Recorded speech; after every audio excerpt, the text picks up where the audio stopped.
And I remember giving my supervisor my resignation letter, and he was shaking with the letter while he's holding it, right? He's like, "What do you mean you're leaving? What do you mean you're leaving?" And I had to stop. I had to hold the letter. I said, "It's okay. I'm going to be fine."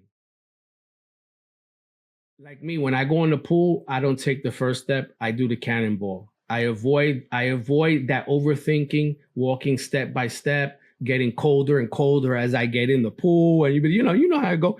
Oh man, this is cold. It hits your lower back or your back. Oh my God, I avoid all that. I just jump in and you're like, oh no, cannonball. No. That's kind of my approach.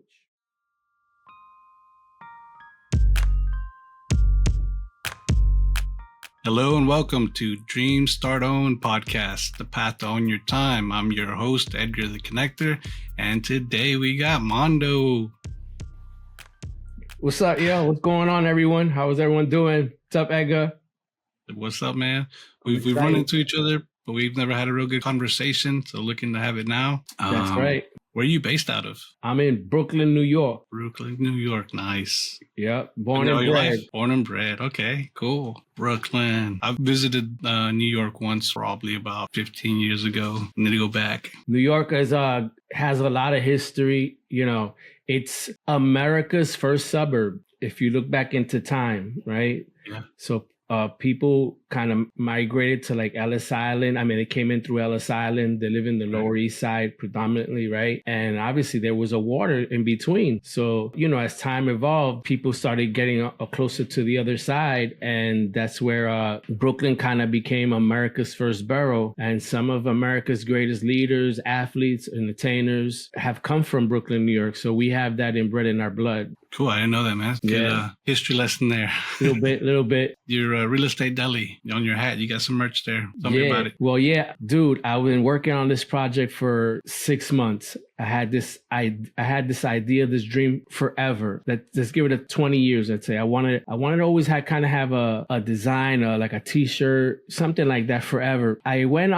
this is, let's say 20 years ago, the inception of the internet somewhat, right? I searched like screen print and stuff. I got some CDs sent to my house from a company in Scottsdale. I went over it, CDs tell you how long that I've had this idea. So I went through these CDs and then, you get motivated, but then you lose it, right? It's that perpetual cycle, right? When it's hot, you're hot. When it's cold, you're cold. And it was CDs and I just didn't know how to take the next step. I needed kind of to see it, right? And I didn't see it. So it came and went. And then lo and behold, Pace comes into our lives. So what Pace has done for me, he's awakened a lot of dreams that were dormant, and I was able then to recognize it. And we've done a lot of mindset work in our community that I was able to have breakthroughs, right? So then I was able to then see the idea, envision it, not know how to do it, but my job was like, who can do it, right? It was so I had to find my who's, right? Which I did. So then and he also says, the magic is in the work that you're avoiding, right? Right. So what I did the work and I saw the magic, right? So I started, connecting the dots. I still didn't have an idea as I did 20 years ago. I didn't know what to do, but I had a different mindset, right? And I approached it differently. I know when I hit a wall, there was a way to get through the wall, around the wall. And that's what I did. So I just sourced different people to help me. And in initial steps, it didn't work, but I knew I was in the right path. And then I connected with someone else. Okay, I learned something there. I finally launched it yesterday, which was a big deal for me. And I launched it. So it's on my hat here, as you see, the realestatedeli.store. So again, I have it's a real estate specific merch store, like strictly for real estate investors, something that you can go and we have our own space and we all have our own merch. So like I said, this was the first iteration. I have like 12 designs that you're going to love them, trust me. And I'll be releasing new designs every week, like a soup of the day, like a deli, like a soup of the day. It'll be a shirt of the day, a tee of the day, a hat of the day. So I'll be doing that every week, though. It'll be a hat of the week, shirt of the week, stuff like that. And if you shop in the store, you take a picture, you send it to me, I will highlight you in the store itself. And I could tell a little story about you and what you're doing just to bring some value back to you. So I value the customers in many ways as well. Oh, dude, I love it. Great story. The soup of the day, t-shirt of the week, the realestatedeli.store. Yeah, you see it in the hat. Awesome. You know, I'm always on stage. I'm always promoting. It's again, I heard someone say this and he said it's God and then marketing, right? God and marketing. So obviously you have family and stuff, all that matters, but I got the gist of what he was saying. Like you kind of, if you're trying to create something, you really have to be pushing it out there, right? So I heed to that, and I'm always, like I said, trying to drive traffic to it, and then providing back and forth relationship as well. So yeah, dude, I love it, especially the who, not how. Then you're talking about yes, Jesus, marketing, and that's great information for entrepreneurs, man. You're dropping bombs for people that want to get started, people that have a dream but don't know how to start. You had your dream 20 years ago, 20, and it took you a while, but then shout out to Pace Morby. He opened up your eyes and told you about the who, not the how, and that just elevates you so much, just trying to figure out who's already doing something instead of trying to start from scratch. It's one thing I've noticed, like in my work a lot of industrial construction, and I've noticed every time the industrial construction goes in, they always try to start from scratch, but I think they do it just to kind of get more money out of the client when they can just have the right people in place and do the who instead of trying to start the how from beginning. Great advice. Yeah, thank you. Like I said, I've been working on it for a bit, so I love the support. And again, go to the realestatedeli.store and you're gonna get your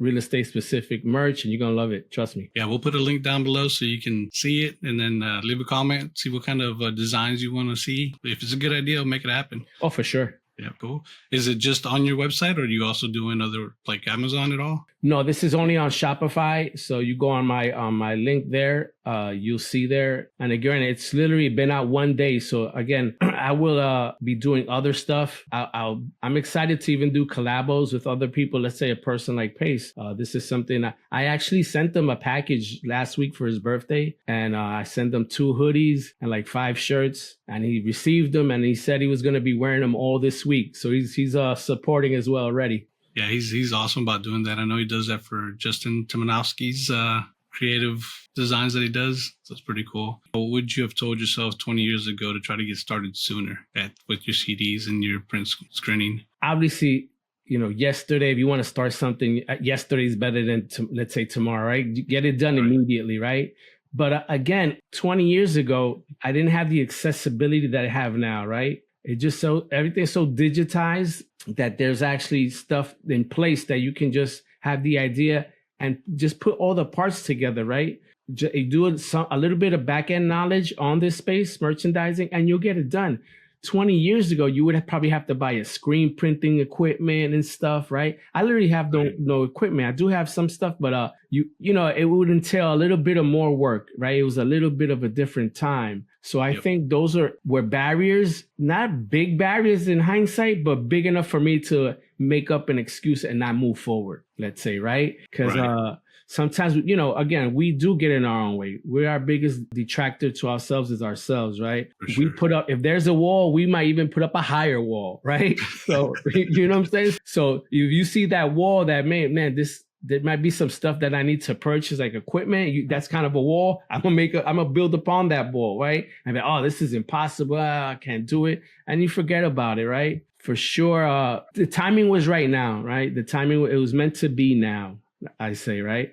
Yeah, dude, that's fantastic advice, because you're giving people permission to say, hey, if I don't start now, it's okay. But you're also telling them that today there's so much more accessibility to technology, to the who, to help you out with the how to get you started. Shout out to Brenda Builds Wealth. She said it as well, talking about starting sooner. She goes, if I started 10 years ago, 15 years ago, she goes, I don't think I would have been mature enough to handle it the way I am now. So everybody's got their chapter, everybody's got their pace, and they're going to move with that. You know, your time's there. But if you have that wall, like you mentioned, if you're looking at a wall from a distance, okay, it's small. But if you put it right there in front of you, you're creating a bigger barrier than you need to. Step back a little bit and then look, hey, I can just walk around this instead of being so close to it and looking up saying, I can't climb this. Yeah. We make a mountain, like, you know, the saying, the mountain out of a molehill, right? Literally step back and have a different approach.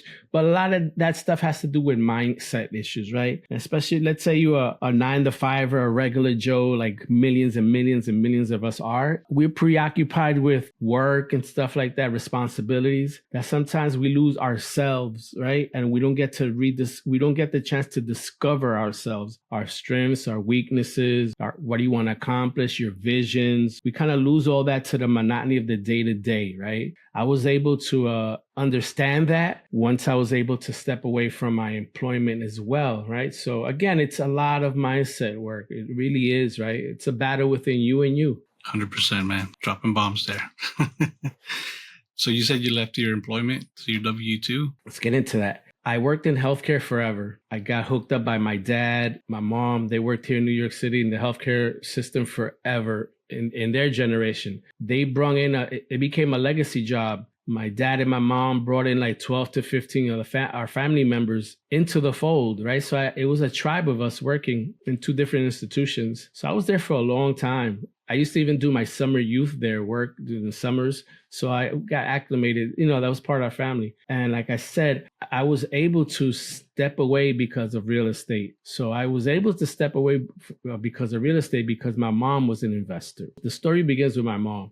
My mom was an investor in Costa Rica. She was Costa Rican. Wow. But my dad is Puerto Rican. So here in the States, particularly New York, she's an immigrant. So she was very curious and not scared of opportunity. My dad was a total opposite. He was the king of no. So she would see a building or something. Hey, let's buy something like that. And all that. He'd be like, no. So he was a dream killer, right? So I had a shining star and a dream killer at home, right? So I got to see both perspectives. But what she did, she was very savvy, and she would invest in her native Costa Rica. How she did that? On the summer breaks from school, she would take me to Costa Rica. He don't like to fly, so he would stay behind, and her sisters will set up a plan for her to visit land, coffee fields, strawberry fields, stuff like that, so she can purchase. And she did. She would purchase land, build upon it, fix and flip, buy and hold. She would build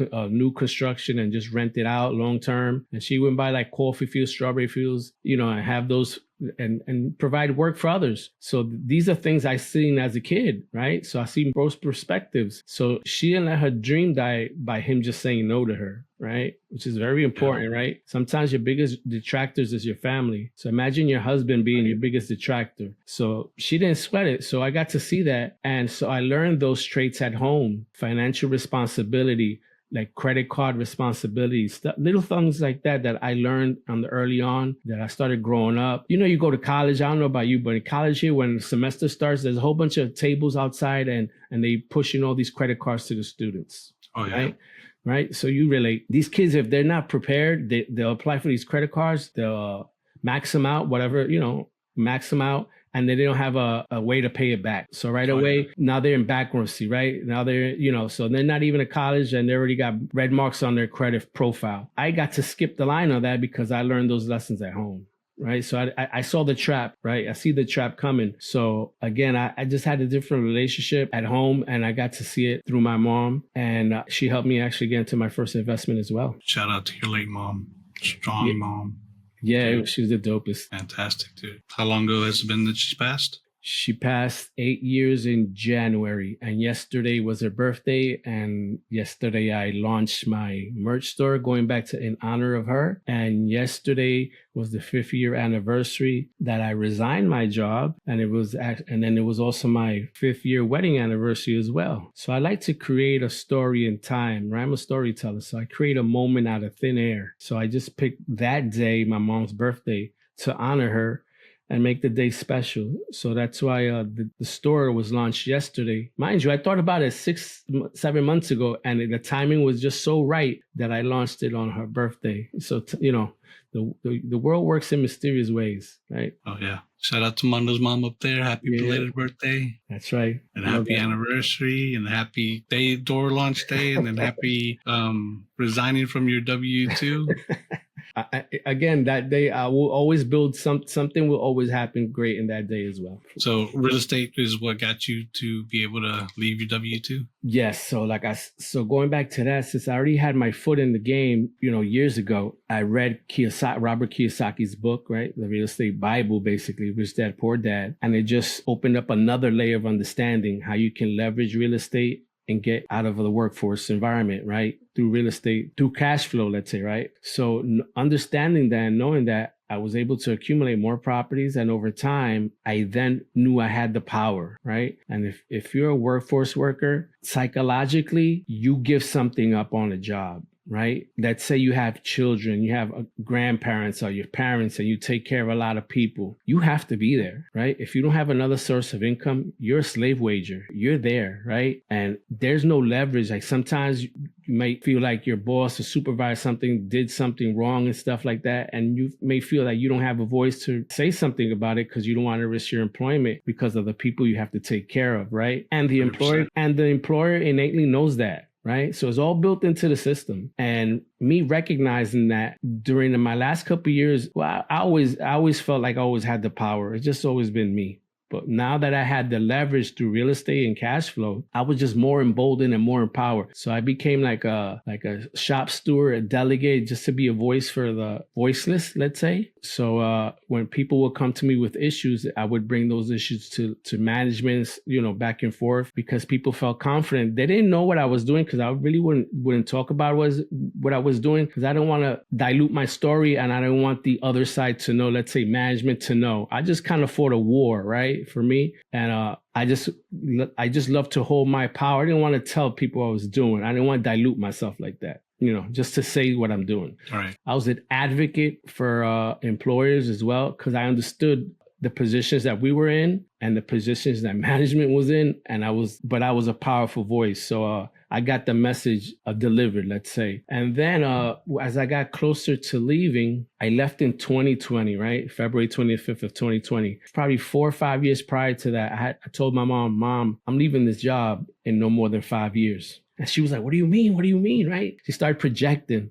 And I'm like, Mom, hold on. Like, hold on. You were the one that created this little monster. And right. And now you're second guessing it, right? You're second guessing the power that you instilled in me, right? And then she kind of understood what I was saying and she caught it, right? She understood where I was at. So she caught it. So I said, yeah, I'm going to be there longer than 5 years. And it's probably like a year and a half prior to her passing. And I did it. Actually, yeah. I did it. I told her in 2016, I told her, and I left 4 years after that. So yeah, at first, and I remember I told her I'm gonna leave like 5 years, and I did. So I left in 4 years, and I honored her by leaving on her birthday. She already passed, but yeah, I had that leverage. But let me tell you what I did. So those 3 years prior, I prepared myself. Right, I said I know I was going on this new endeavor. I needed to compound on all the skills that I was learning already through listening to podcasts, reading books, stuff like that. But I needed to recondition myself from the rat race. I first tackled transportation, me riding to the train. So I used to take the train, and my train, it takes me to the last stop, right? So on the last stop, it'll fork over and it'll open up, right? And it forks, you go this way or you go that way.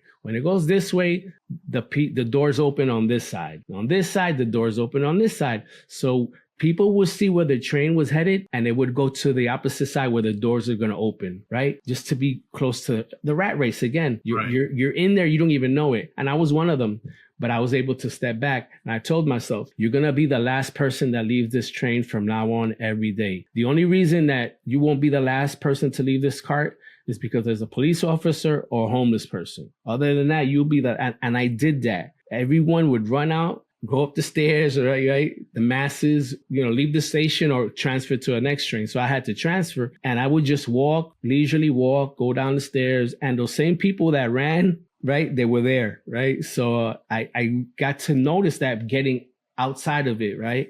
And that was the first thing I did to recondition myself. And I started doing that, started eating lunch by myself, spending time by myself, getting away from the minutia, the chitter chatter about the supervisor this, supervisor that. I didn't get approved for my sick time, my vacation, all that. I just needed to get away from all that. So I became a lone wolf. In the winters, I would sit in the library. In the summer, I would sit in Central Park. My job was by Central Park. I was on my own time, in my own space. No one could be with me in my journey that were in my job because nobody was going to do what I was going to do, right? Literally leave in the middle and just disappear from this space, going back to the trappings of the workforce, right? And I did that. And I remember giving my supervisor my resignation letter. And he took my letter. I wish I do have a piece of paper. And he had this letter and he was shaking with the letter while he's holding it, right? He's like, what do you mean you're leaving? What do you mean you're leaving? And I had to stop. I had to hold the letter. I said, it's okay. I'm going to be fine. Right? I'm going to be fine. He was projecting his fears. Like, what do you mean? What are you doing? Literally, he was shaking. I had to literally hold the letter and tell him it's going to be fine. I know what I know what I'm doing. He never got it. Right. And I was there. I gave him my 2 weeks and it was over. And I stepped into my new world. Yeah. Mindset, dude. It's great that you were able to realize that hanging out with those people were not going to help you to grow. If anything, they were going to slow down your growth or even stop you and just feed you that negativity of just so much there, dude. Also talking about the job, you could be loyal, not miss a day for years, and then you have one emergency and you have to take it off. If your manager's not prepared, they can easily deny your time off, your paid time off, PTO, your sick day. And people have to make up excuses just not to go to work because they know that if they try to plan for it correctly, they're going to probably get it rejected, which is horrible. You can be as loyal as you want, but you can't. The company's not going to be loyal back to you, unfortunately. That's most of the companies around. Listen, business is business, right? If you're a business owner, you understand that side of the game as well. So I understood it, right? It's just the game that's being played, right? Kind of. And I just happened to be the majority of my life on the workforce side, right? But I understood it. I just knew, okay, the only way to me to really to do any moves that I wanted was to literally get away from this. It's the only way, right? Is to escape the traps, and which I did, thankfully. And I was able to leverage my way out of it through real estate. When you quit, what portfolio did you already have? A couple of properties? I did. I had about 8 doors, and I had those doors forever, right? So by that time I left my job, I had those properties 20 years. Oh, wow. Right? So, and I had a lot of equity. So I was a lot of cash flow. I was able to incrementally raise rents over 20 years. So you see, the market cycles like every 7 years. So I went through almost 3 cycles, right? Let's say I was very well positioned to leave financially because of the position I held, right? And so yeah, that was the power that I had. And maybe a handful of people, maybe 5 people that knew what I was doing or understood what I was doing. Other than that, I didn't talk about it. I really didn't. I just didn't want to, I would help people. I would always encourage. I'm the best encourager in the world, right? I would encourage you to, more than you would encourage yourself. That's kind of who I am. But if you don't get it, you don't get it. There's nothing I can do, right? And the people who did get it, they got it. I was able to help 2 to 3 people really understand it. One of them actually, I started with him just a simple credit cards and stuff like that, how to live in that space. And I knew this guy was going to learn because he had a book and he would write them all down. Everything I would tell him, he would write it down, right? So I knew he was on a different wave than everybody else. So I caught that. I was like, oh, okay, he's going to implement this stuff because he has like the book of Eli. He was walking around his little book and he was on point. And he escaped the rat race. He's out in Philly now and he's in real estate. So I was able to touch a couple people's lives to change their path. Literally, that's just one story. So I got about 2 or 3 of those that I was able to kind of really help out. That's such a good feeling when something like that happens. For sure. I was able to help another guy out. He bought a house. Dude, he was in bad conditions. He was living like in a basement here in Brooklyn. The owner of the house used to walk into his little basement apartment because some of the utilities were in there, like meters and stuff. So he wouldn't even knock on the door. He would just walk into like his basement. Dude, like he had no privacy and that was all he had. So I felt like he had a voice to be like, yo, dude, don't come in here. He didn't even want to, again, he felt like this dude could just step on me because he understands I really don't have much. If I lose this, I lose everything, right? So I was able to work on some of his mindset issues, and which led to about 3 years later, him purchasing a single family home in Pennsylvania in 2021 when the interest rates were at like 2% still. Yeah. And he bought a house for under $130,000. The roof was newly renovated as well as the windows. And he got that house, I think, for $134,000 at 2% interest. To this day, I still don't believe that he really understands what he got. I was able to lend on his down payment, right? Because he needed assistance on his down payment. So I was able to assist on his down payment. payment. So we set up a little payment, payment structure for to get paid back. But to this day, he lives, I still don't really understand. I really don't think he really understands how fortunate he was that he came. I'm sure he does, right? Like he was coming from a base, but financially, the terms, speaking of the terms that he got, because he was not really ever in this space. So he can't go back in history and say, man, this is what this market was at these prices or interest rates in the 80s, which I do, right? I have this hindsight. That's why I say that. But I was able to, again, another story, I was able to help out. That's kind of who I am, what I do. It's awesome. Helping people out. That's especially the community that brings up always being a go-giver. And you've been doing that since before. That's freaking awesome, dude. Yeah, that's my style. That's great. I love it. People doing that. Going back to his landlord, man. If you're in a position where you're a landlord and somebody's down, don't take advantage of them. Don't push your bounds saying I'm going to do this because they need me to do that. That kind of happened with my mom. Not at a house, but she was working, taking care of a girl, and they didn't want to pay her when she would stay overnight to take care of the kid because she was going to be sleeping. So, yeah, but she's got to wake up every couple hours to check on the girl. And just because they knew my mom needed it, they wouldn't give her more, or they could easily afford it. I understand if you can't afford it, but if you can't, don't take advantage of people that way. It's bad karma, just bad in general, Yeah, you can't. Again, I like my credo, like for my tenants, because I have a couple of small multifamilies, is harmony, right? They have to live in harmony, right? They have to. That's the culture I like to set. I'm a culture setter, a tradition setter. I do that a lot here as well in the Owners Club. But harmony is very important because I don't have to live there; they do, right? So I always like to instill those things, especially when they first come in, that this is the environment I want to create here. So they understand that from the beginning. This is your neighbor. This is your neighbor. They get introductions, right? And everyone's here to support each other. We all live together and we all support each other, right?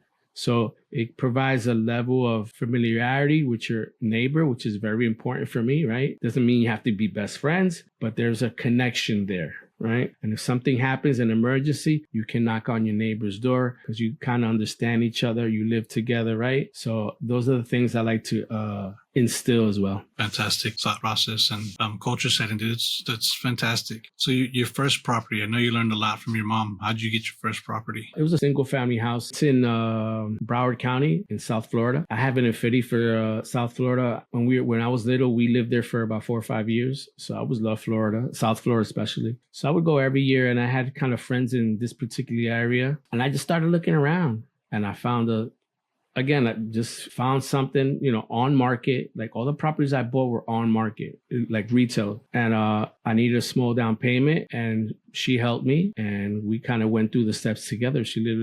I knew I had her at home, right? I had really an advocate at home, a supporter. So I kind of presented opportunities, and we were in there. And then we had conventional tenants in there. And then I transitioned to Section 8 tenants. You still have that property? I do. Awesome. I bird it in 2022. I've had it for so long, I needed a makeup, and I needed a makeup because in South Florida, rents have hiked so much after COVID that I knew there was more opportunity for me that was leaving on the plate. So I needed to do some renovations to maximize my income as well. So birds that buy, then rehab, and then refinance to get the money out of it. Just for whoever's watching this doesn't know.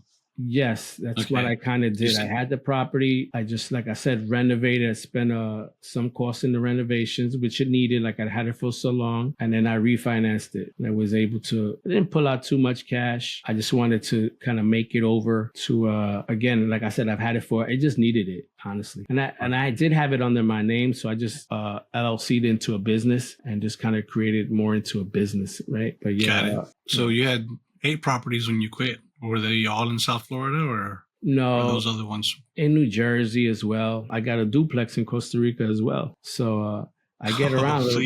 Yeah, so I still have it. My cousin helps me run it. So it was a store. It was a converted store, a storefront. I turned that into an apartment, and then the house is attached to it. It's a 2-story house, single family house, that I think I can maybe in the future split that, because it's a big house. I think I can split that house and make it maybe 3 individual houses on that same plot in the future. I see. But yeah, like I said, I have a family member who runs that. So, it's a great opportunity as well. So yeah, I had a small portfolio. Then after the recession, in 2008, once kind of the economy recovered somewhat, I partnered on some multifamilies, a 30 unit in Cincinnati and a 40 in Arkansas. So I met a group of like-minded investors in the multifamily space, and we kind of created an opportunity for ourselves. And we exited prior to COVID. So yeah, that was you exited that one. Okay, man, dude, you're killing it. You're killing it before you did it full time. I've been doing it for a bit. Sometimes actions is more important than understanding something. You know what I'm saying? Calculated action, just not reckless action. Obviously, it's just something that I just wanted to do. You know, leverage relationships, right? Leverage relationships and see what you can do, see what you could get into, and be curious about things. Be curious about life as well, right? And not be fearful, right? If your life is full of fear, you will never accomplish anything. Right. We have examples of family members, of friends that unfortunately live in that space. Right. And I'm not one of them dudes. I'm not the one. So during this time that you picked up the same properties, you're at your W-2. When do you have time to go find properties? Again, it was just relationships, right? That multifamilies it was a meetup that was here local to me. It was in Long Island. So it was like overnight meetup. So since it was local to me, I just had to drive out, and I actually stood there. But it was a weekend thing, and we were able to connect with people literally on the weekends. Literally, like I said, just connecting with people. Again, being kind of in the space, living in the space somewhat. And I wasn't still, let's say, full-fledged living in the space. I just, like I said, I had already accumulated some properties, but I wasn't all there, let's say. I knew I had these opportunities. I understood where I was at, but I still wasn't like all there, right? Right. But I was living in, for sure, I was doing my thing. I was collecting rents and all that. So, you just, the more you live, the more you look back, you'd be like, wow, I didn't know much compared to now, right? I'm just thinking of where I was at 15 years ago or 10, years ago. You can look back and say, wow, if I knew this one back then, but again, life doesn't work that way. But right. Yeah, but as time grew closer that I decided I knew I wanted to leave my job, I got that. I knew I can do that. I was aware I can do that. I can replace my salary, let's say, right? That's a metric that you can see. Oh, I can replace that salary with this income, right? So that's kind of easy to figure out, let's say, right? So I knew my freedom number, let's say, right? So once I knew that, I knew I had all the cards and all the power. Freedom number, and my supervisors in my job, they I could see it because I used to be, I was not a tough guy, but I was strong-willed, right? And I'm sure they were saying to myself, who does this guy think he is? Like, dude, I was running house. I was like, and I had all this power. So I felt that way because I had a union job. So my leverage was what I say, I always want to be the best employee. So if I'm the best employee, all a job can hold over you is your attendance and your job performance. That's all the leverage they have. Understanding leverage. Me, I had great attendance and I was like their best employee. So there was no leverage there on their side. I held all the cards, right? So when the way I carried myself, I'm sure they would, because they didn't know what I was doing. Again, I didn't want people to know what I was doing. And I'm sure they used to go back to, I know they did, they go back to each other. Who does this guy think he is? Like, how does he move in this way, right? You know what I'm saying? Like, I used to hold like protests outside, like union rallies and stuff. I used to write pamphlets. Dude, I held a lot of power. And they just didn't know what was it about me. Like, what drives this guy? They didn't know that, like I said, I had real estate as my backup. Right. Yeah. I mean, that also, knowing that you have that backup to fall on, it just frees you from the handcuffs of that job, right? For sure. But for other people that have a W-2 and want to make the excuses, I don't have time to get into real estate because of my W-2. What did you do during your time off? So one thing was meetups. It's huge to meet people that are in the space, right? To be able to get into it. Is there something else you did? Did you call agents? Did you call sellers? How did you find your property? I wasn't doing all that. I did have some agent relationships, but I wasn't like fully engulfed in the real estate space, like let's say calling people and doing that. It was something I would do seasonally in time that let's say I had an itch, I wanted to purchase a new property, I would do. I would then get in a little hunt, let's say, in a specific area, right? I was looking for a quad, let's say, here in Brooklyn. Mm-hmm. And at that time, the prices were outlandish. And I was like, man, I really want to buy this quad here in Brooklyn, but the prices weren't making sense. And I had a friend in my job, and I know he told me that his daughter was an agent. I remember something that I said, oh, let me bank that. And I just happened to ask him, hey, your daughter, she's an agent.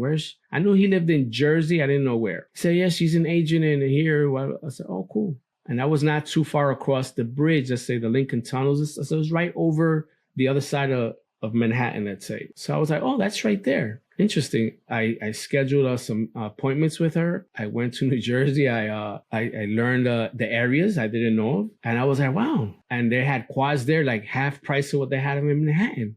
So for me, that was like the only metric, right? Yeah. I wasn't analytical, you know what I'm saying? I just was like, oh, this is half. This kind of makes sense, right? And that's kind of was what I was going by.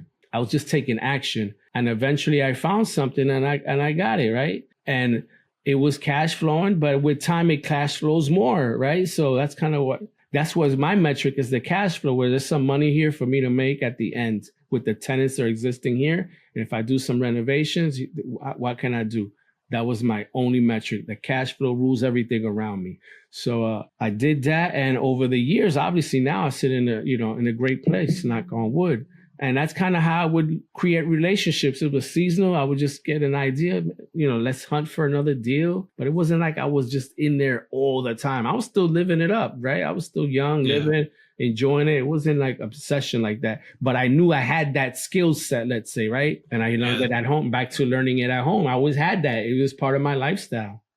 That's what it was. It was like a lifestyle, let's say, right? Yeah, that's great information. That gives permission to the people that are in W-2s that they don't have to be in it after work, every time after work. They can be like, hey, I want this, and then put a little bit of time to focus on that, get it, and then they can step away from it for a while. And then when they're ready to do it again, focus on it during that time. And as you mentioned, if you hear somebody that is a real estate agent, bank that, put that in your pocket to remember later on, be able to go back, fall on it, and ask somebody that you already know to see how you can get into it. Yeah, my people, the hardest thing is to do in anything is the first step. The first step is the biggest step to something, right? Like me, when I go in the pool, I don't take the first step. I do the cannonball. I avoid that overthinking, walking step by step, getting colder and colder as I get in the pool. And you know how I go. Oh man, this is cold. It hits your lower back or your back. Oh my God, I avoid all that. I just jump in and you're like, oh no, cannonball. That's kind of my approach, right? Get out of your own way and try to make it simple. Take that first step, that first plunge into whatever it is. Now you're in. Now that you're in, now you're simmered in. Now you just look around and start looking for information. And I equate it to this. I equate it to a wheel. Once you want to start something new or you're going through a struggle, it's like a wheel. Sometimes we're in a wheel, we feel motivated, we're doing it, the wheel is spinning and spinning and spinning. But that wheel eventually kind of stops. You don't want it to completely stop. You don't want it to stop because then it's over. You want to at least get one repetition in a day. Let's say you're new. You're working in a real estate space. Read a book, listen to a podcast. Keep that sucker spinning. Give it at least one revolution that day, right? And then the next day probably builds up and you're back at it, build momentum up again, right? So that's kind of what I live by. Take little action steps. Don't let the wheel stop. Because if you let the wheel stop, it's called the valley of despair, right? Now you're like, oh man, I couldn't do it. You're stuck, man. Couldn't figure it out. Whew. Done, right? It's over. Then you kind of get inspired, you get motivated. Let me start again. And you do the same things again, right? And whew, you're back to the valley of despair, right? So you got to take some action steps when you're feeling that way, you're feeling uninspired or not motivated or things are not going your way. This is what makes the winners a winner. This is what it is. You take little action steps, whatever it is that day, whatever, a conversation, some phone calls, write them down. This is what I did today. You got one revolution in, right? Literally, you got that one in. The next day you get another 2 in. Right, next day, another 3, and we're back in that cycle and things are happening again, right? This is business. goes up, it goes down, it goes up. This is life. It goes up. This is the ocean. High tide, low tide. I learn a lot through nature as well, right? That's why I bring up ocean. But all the signals are there if you have the time to see the vision and not see it through your eyes. Amazing advice. Talking about the step about starting and going, I was listening to the book From Good to Great, and that's one of the things they talk about. They would go ask a company or person that was super successful, like, what is it, that one thing that made you go to the next level? And it's not. It's little steps, little steps. It's like a car. When you go turn on your car and the flywheel goes on, if your battery's not fully powered, it takes a lot of power to start it. But once the car's running, you could have your battery taken off and your car's going to continue running because the momentum's already there. So it's not one thing. It's little by little piling up that's going to make you succeed and be able to get to where you want to be. That's being at that base camp and conquering that Everest. Yeah. Talking about Everest, Mount Everest with Pace Morby and Owners Club. What's your Mount Everest? Well, being in here, understanding kind of what Pace is molding us to be in the directions that he kind of leads us as well, opportunities that he kind of foresees. He's mentioned a lot about the affordability problem in America, right? And I'll stand up a little bit so you can see the T and you really understand where we're going with this. So this T says, make real estate affordable again, right? Real estate is unaffordable for, let's say, the workforce Americans, right? They're being priced out. They are priced out. Inflation is out of whack. Salaries are not matching the cost of living. People are more transient because of gig economies. People are getting married less as generations go, right? All these factors play into play that I see the opportunity to step into the rent by room model, the co-living space model for workforce Americans. Because of those reasons, right? So I want to be able to provide a safe place for people to live at, right? Have a room that they can call their own. And if it has a bathroom, right, it's even better because now they have even more sense of privacy, which is something that I'm very mindful of that as well. So those are opportunities I want to create. I want to create 10,000 rent by rooms doors across America, especially the Southeast. So that's probably about 200 single family homes to get to there and incur maybe returns of $100,000 to $200,000 a month, right? But it starts with the first door. And I've finally gotten to accomplish that within our community. I'll get into that a little bit. But that's kind of the Mount Everest, right? And I made it a big goal, right? Because it's Mount Everest. It's a big mountain, it's a big challenge, right? I've been actually going on YouTube and watching climbers climb Mount Everest and really understand what this is about, right? When you tell me about Everest, I understand the first step and the second step. If you see what Mount Everest is and see what climbers experience, you know what I'm talking by that. So I see the challenges. It's very unforgiving and it's rough, right? But these are the challenges us as entrepreneurs I have to go through, right? So that is my Mount Everest. I just partnered on a portfolio of 3 properties in Atlanta, 3 co-living properties. That was my first endeavor into this space. So I'm going in as a partner. I'm not in as an operator, but I'm in as a partner. But I'll be learning, how to live on this side as a partner. Knowing I'm in a deal, I can leverage the operator to learn more about this space, right? Right. So this is the place that I'm living in now, which is a co-living model.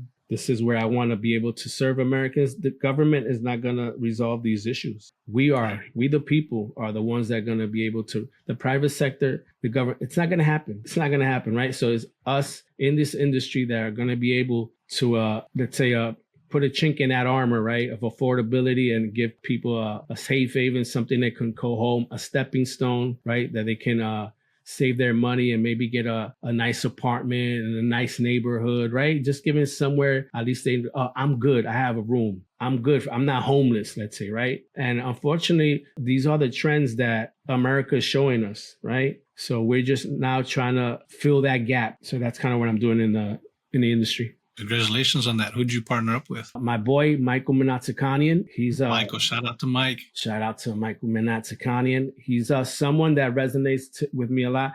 I've had him on my podcast. My podcast, again, it goes by The Real Estate Deli. And I had him on some months ago. and he was telling me about his vision, about his school community. He has a school community, and I had three things that I want to learn or get better at. And during our conversations prior to being on my podcast, he mentioned all three of those. So I was like, wow, okay. So I listened to the whisper. I got that message, and I joined his community.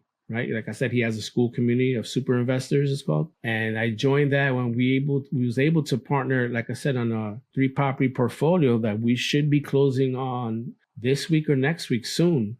So I'm super excited.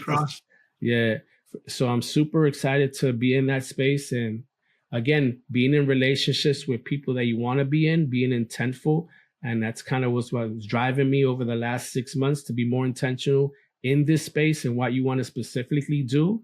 And then these opportunities presented themselves, and I was able to impart in them. So, and all this has happened, a lot of this stuff has happened over the last 7 to 8 months since joining Owners Club, right? So I created a podcast that I have over 30 episodes. I'm a excuse me, a co-host in another podcast called Owners Club Roundtable. And we have about 30 episodes in there as well. And all this has happened since Owners Club, right? I created a merch store. All this stuff has happened over the last 8 months. It's been a great experience, to be honest. And the biggest thing about getting you started in the last 8 months with Owners Club, you would say, is meeting people? Dude, going to Squad Up first.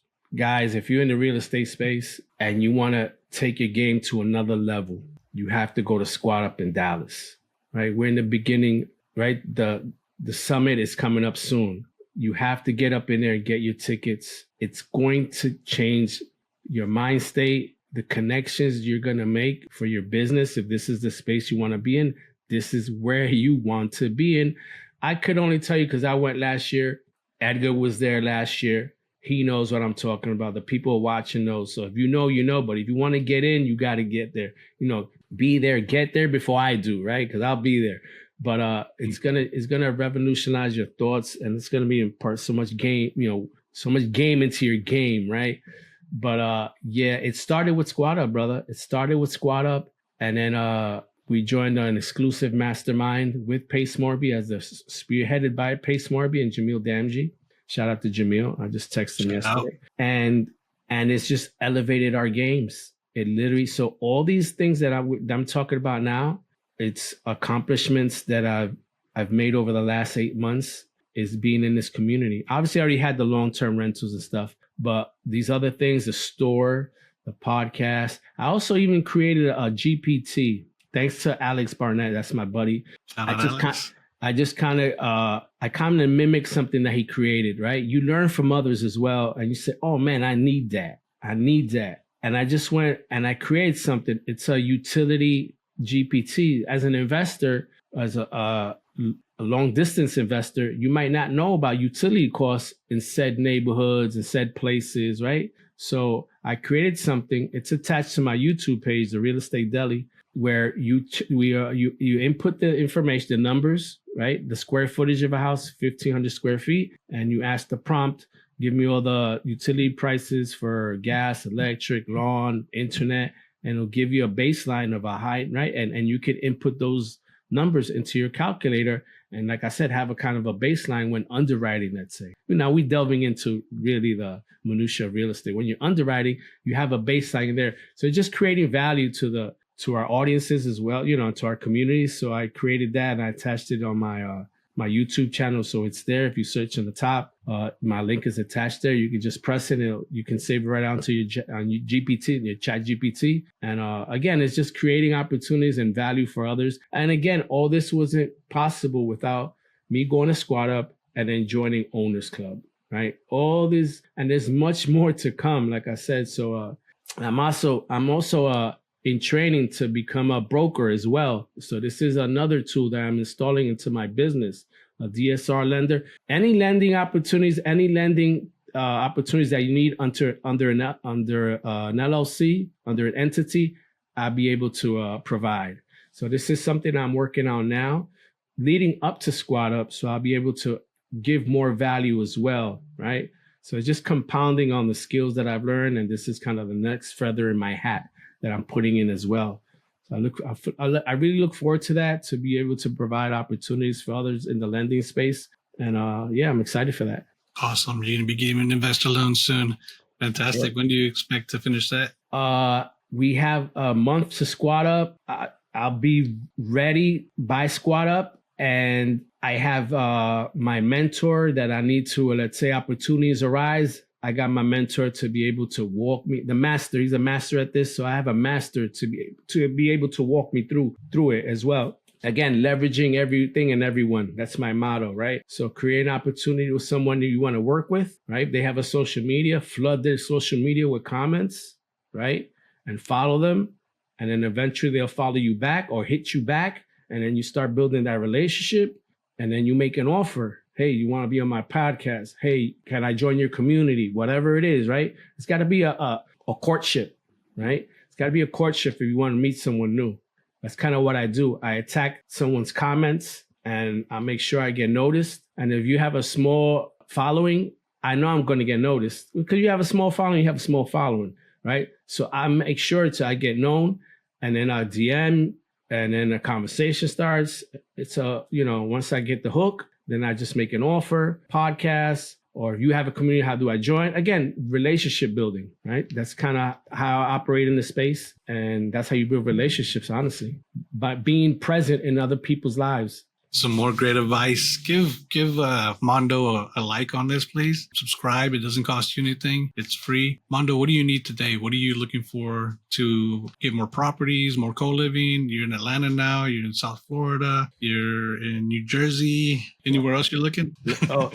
So on the co-living space, I'm very targeted, right? I'm looking in the Atlanta market, Atlanta metro market. So if there's wholesalers, people who know wholesalers in that area, please hit me up. I'm sure Edgar's going to leave the links. Atlanta for sure, and Dallas. So between Dallas and Fort Worth, and then there's Arlington in the middle, all that area as well. So it's Atlanta, Dallas, and Fort Worth. Any opportunities? Again, he'll put my social media links as well, and hit me up and let's go. What's your Instagram people can find you on? My Instagram is Manifesting Mando on IG. Again, Manifesting Mando.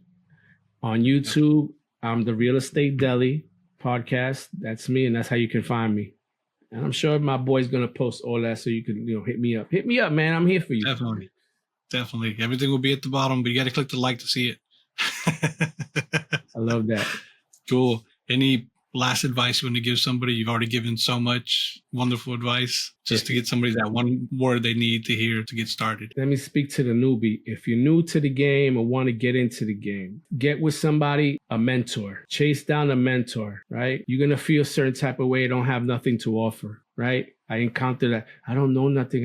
Don't worry about that. Just be inquisitive. Just remember what I said earlier. This guy had a pen and a pad. He didn't know what I was talking about. He had no idea, but was showing interest by literally having a pen and a pad, right? So the guy on the other side that has all this knowledge to give is going to appreciate that this person literally just has a pen and a pad, right? So this person is showing intent that this person is going to take steps to connect the dots just by having that a pen and a pad, literally. Right? Because when I saw that and I spoke it to other people, I was like, wow, this guy's different. This guy looks like he has intent, right? And I'm sure he's going to go back to this. He has it written down, right? It's something physically. It's not just in his head where it can just cycle there and be gone. So literally find a mentor, find somebody you can learn off, have literally a pen and a pad. That person is going to see that and be like, oh, wow, this person is interested. And someone's going to willing to teach. People who are doing things are willing to teach. They're not gatekeepers, but you got to be intentful as well. Fantastic. As you were talking about writing it down, what you write, you invite. What your co-host Paul Rodriguez said was write it down so you can tattoo it into your brain. All that. Going to Squat Up Summit, you're going to meet 3,000 people there. You're going to find somebody that will be able to teach you the ropes if you're a newbie. If you're not a newbie, if you're not in real estate and you want to learn how to invest into it, you're going to meet so many people there to be able to learn as well. Meet people like Mando, get his t-shirt so you can look like you've been in the game for a while. That's right. You know it, man. I got the best merch in the game. Trust me. Beautiful, man. I think that's where we're at. Check out this next video right here and check out Mondo's podcast. Check out Paul Rodriguez's podcast where they co-host as well, the Roundtable. And I'm actually going to be on it pretty soon as well. So I'll be talking to Mando and Paul again. And then I'll see him Squat Up Summit and I'll hopefully see you there as well. Peace out. Catch this next podcast where you can start your dreams and start to own your time the way these other guests have.